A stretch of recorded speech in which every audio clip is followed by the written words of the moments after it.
just gone over the line again. I just want to see his last lap again, a 20.8. So again, Franchitti lapping quickly, but down there in 16th place. Meanwhile, Mark Blundell is lying in 12th position, his last lap at 21.5. Let's hear from Max Papis as to what happened to him earlier.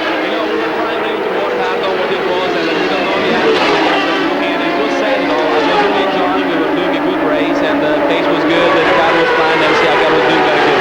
You might have racing on this short track, but that's not my pride every day. I would love to do it every day. As Max was speaking there, Alonso Jr. has got past Maurizio Gugelmin. So Alonso Jr. goes into third position, and finally he's found his way past that Brazilian. But it's the other Brazilian he's been fighting with most of the time, Gil de Ferran. Now look at this, Richie Hearn is in the red and white car that you can see just behind the blue and white car of Bobby Rahal. The name of Bobby Rahal may be well known to you if you've followed Indy cars over the last few years. The name of Richie Hearn may be less well known, but Jeremy, he's certainly showed his ability in the opening races of this championship. Richie Hearn. Yeah, he's done a phenomenal job. He's really giving Bobby Rahal all he can handle there, isn't he? And it's great to see from this young driver. He won a race last year at Las Vegas, an Indy Racing League event at the end of the season, and for such relative inexperience on the ovals, he's showing a masterful hand here this afternoon. Alonso Jr. has caught right up to the back of Gilles' car again, and look how quickly he's caught him, and this time Alonso Jr. goes past.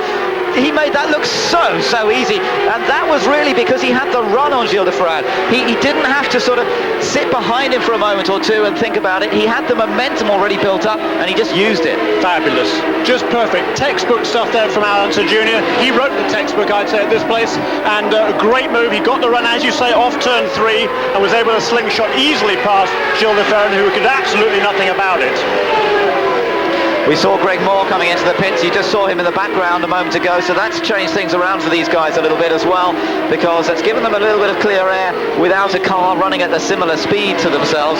So Maurizio Gugelmin now in 4th position and fighting de Ferran. It's as though we're getting ready to go green flag racing once again as Paul Tracy comes out of the final corner. The green flag is waved and Paul Tracy comes across the line. Alonso Jr. in 2nd position, but with a few other cars and traffic amongst it all, it's going to make life very exciting. But you're watching the battle for 3rd. On board with Michael Andretti in the black Swift, and now chasing after Gil de Ferran.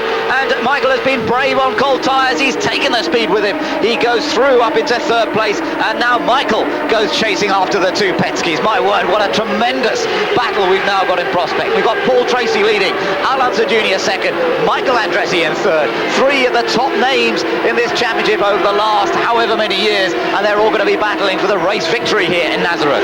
We've got a heck of a race here. We've got 71 laps to go, everything to play for. Paul Tracy there taking advantage of the clear track to pull out an appreciable advantage of Alonso Jr., who has Michael Andretti just a couple of car lengths behind, 4 or 5 car lengths behind. We see him going round turn 2 there, onto the back straightaway.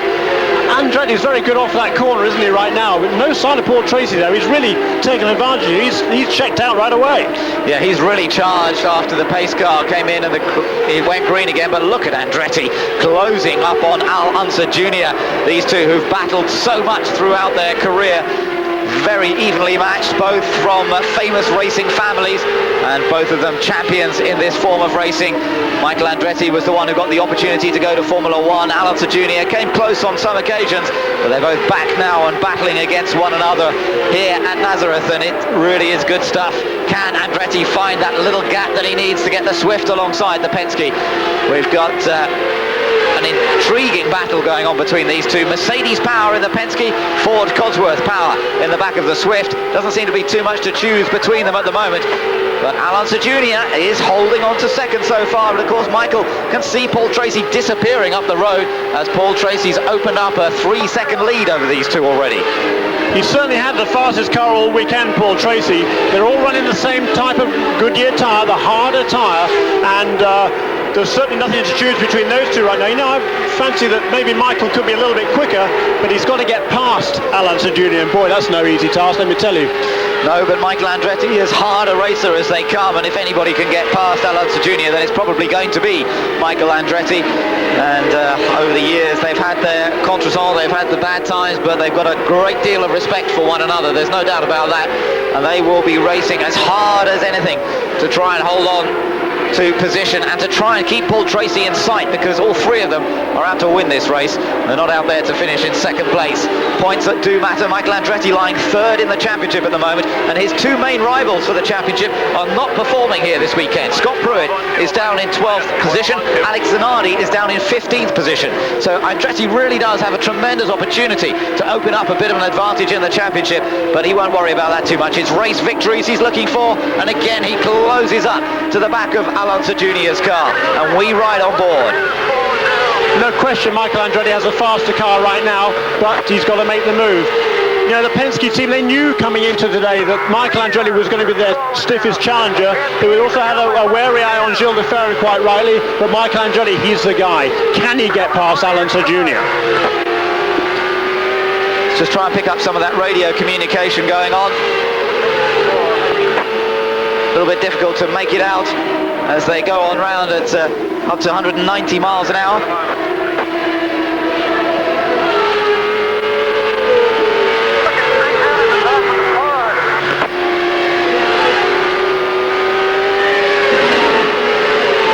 Of course, the radio communication, a very, very important part of racing on an oval, Jeremy. The teams with their own spotters around the circuit to check out where the traffic is, that information being relayed back to the driver, other information being relayed from the team to the driver as well. Yeah, and they know exactly who is where, effectively. Michael Andretti doesn't need radio communication. He knows exactly what the situation is. He can see Alonso Jr. there right in front of him, and he knows he's got to pass him. He knows Paul Tracy is ahead of the both of them. He knows that Paul Tracy, well, was pulling away. The gap has come down a little bit. Actually, was out almost of 3 seconds. It's now down to less than 2, and these two are certainly lapping very, very well indeed. I guess Paul Tracy had to get through a couple of slower cars. This Mark Blundell was one of them, and Greg Moore once again always seems to be there or thereabouts, doesn't he? Interesting to see that Dario Franchitti is in 13th place, Mark Blundell is in 14th, so both of them running pretty much together at the moment as the leaders coming through to go past them, and this is where Alonso Jr. has got to watch out as Andretti, the opportunistic manoeuvre always possible as they go through traffic, and look there, Andretti's had a bit of a run, but not really possible through turn 1 into turn 2 and onto the backstretch. Can Andretti get into the slipstream? Blundell in the Motorola car. The blue and white player's car of Greg Moore is in there as well. Then it's Alonso Jr. and then it's Michael Andretti. These two battling for second position. And there you can see he's 1.6 seconds, it's 1.3 seconds now behind Paul Tracy. They are reeling Tracy in a little bit. And they are both being held up by Greg Moore. Then Michael Andretti slid very, very wide going into that corner. Finally Greg Moore pulls out of the way. Good move by him. But Andretti was well up in the grey going into that turn. And hopefully he hasn't got a problem here because he's having some trouble getting past Greg Moore. There he goes. Yeah, he's passed Andretti, still there in third.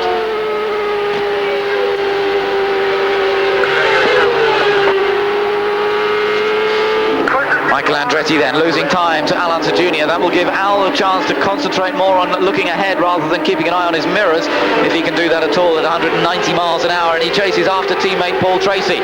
Tracy's lead just 1.3 seconds as they scythe their way through the traffic here. Tracy has done this earlier in the race, opening up a stint very, very quickly, but then as the tyres get more up to temperature, he seems to drop back a little bit, and that's occurred again as Alonso Jr. on the other hand seems to pick up pace as we go through each session. But now Junior's got a bit of traffic to get past. He's got Blundell ahead of him, he's got Franchitti ahead of him, and all of a sudden Andretti's caught right up again. So Junior now really has his work cut out. Andretti's going to try and take advantage of this. Can he go through as well? Mark Blundell gets passed by Alonso Jr. Blundell is also going to be passed by Michael Andretti, but he couldn't quite get past Unser in that. No, he had a good run off that corner, didn't he, Michael Andretti, but just not enough steam to get alongside Alonso Jr. Smart move by both of those guys. They're really they're showing their experience here. They're getting through the traffic, they're thinking ahead. They're probably planning at least a couple of corners ahead, and on this track it takes some doing. That's what experience is all about. So Andretti just behind Unser still. Remember, in fourth place, we've lost track of fourth place, man, because we're so intent on this battle for third. It's Gilles de Ferran in fourth, Jimmy Vasser fifth, Bobby Rahal is sixth, seventh for Brian Herter, eighth for Parker Johnston, then Raul Boesel in ninth, and Richie Hearn is in 10th. Guterman's dropped all the way down to 11th position now, having a bad end of afternoon by the looks of things for Maurizio Guterman. Pruitt in 12th, Franchitti in 13th, and Blundell in 14th. Yeah, Franchitti there and Blundell, they're just a couple of laps down, and right ahead of them on the road is the rest of this battle. There's Parker Johnstone, Raoul Boisel, Richie Hearn, Mauricio Gujmin and Scott Pruitt, and then the race leader trying to work his way through that battle. So they're all right in contention there. There's a heck of a lot to play for positions 8 through 14 are pretty much nose to tail.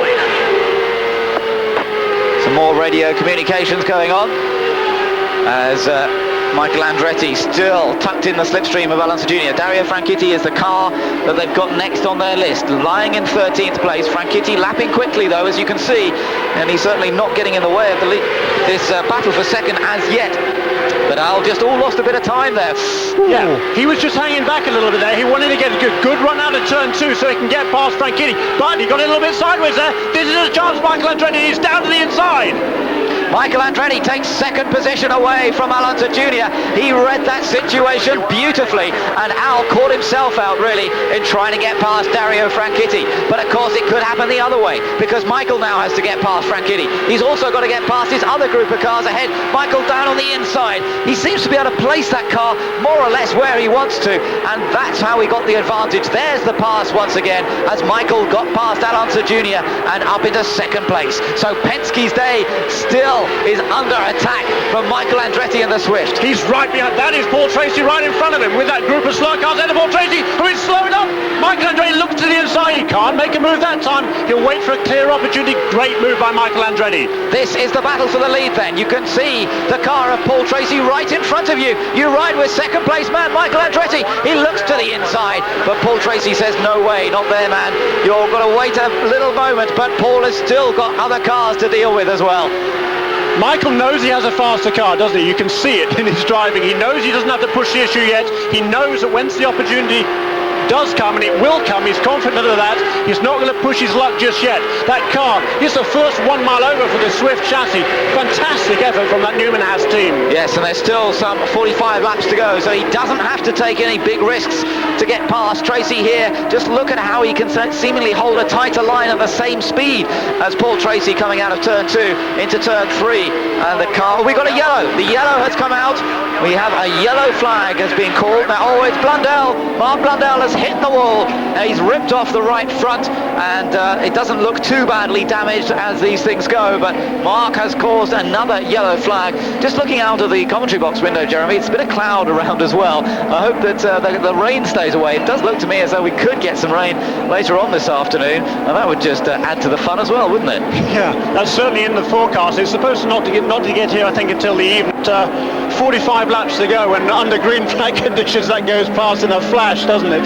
But a great shame for Mark Blundell, really doing a nice job in 14th position there, but that was a good effort, Mark Blundell. A shame his race is over so early, but a good effort nonetheless from the Englishman.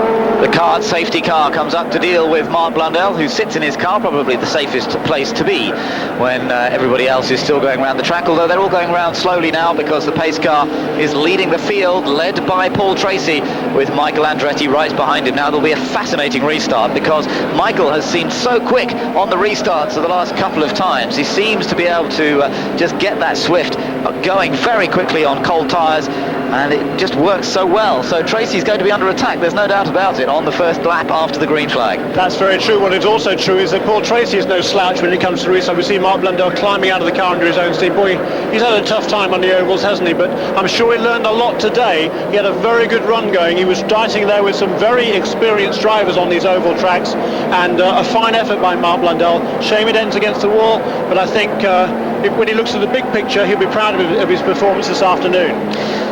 Yes, it's had a tough time, there's no doubt about that, but it's just part of the learning process. It's got to be gone through. We didn't actually see what caused that, of course. Difficult to see whether it was purely a mistake on his part or whether he got tied up with another car. Very difficult to see at this stage. Yeah, running in some pretty heavy traffic there with some pretty heavy hitters. He was right in there with the leading pack, wasn't he? It was very interesting, I thought, that when Paul Tracy came up, he got past Dario Franchitti and Mark Blundell before that pretty easily. About 10-12 laps ago, he wasn't able to get past Scott Pruitt, and that was when he was really having his hands full of Michael Andretti. So smart driving by Paul Tracy. You know, they're all running very, very competitively. This is how close this series is. It's difficult to make a pass. He was being careful not to lose a position as much as to put those guys a lap down. So smart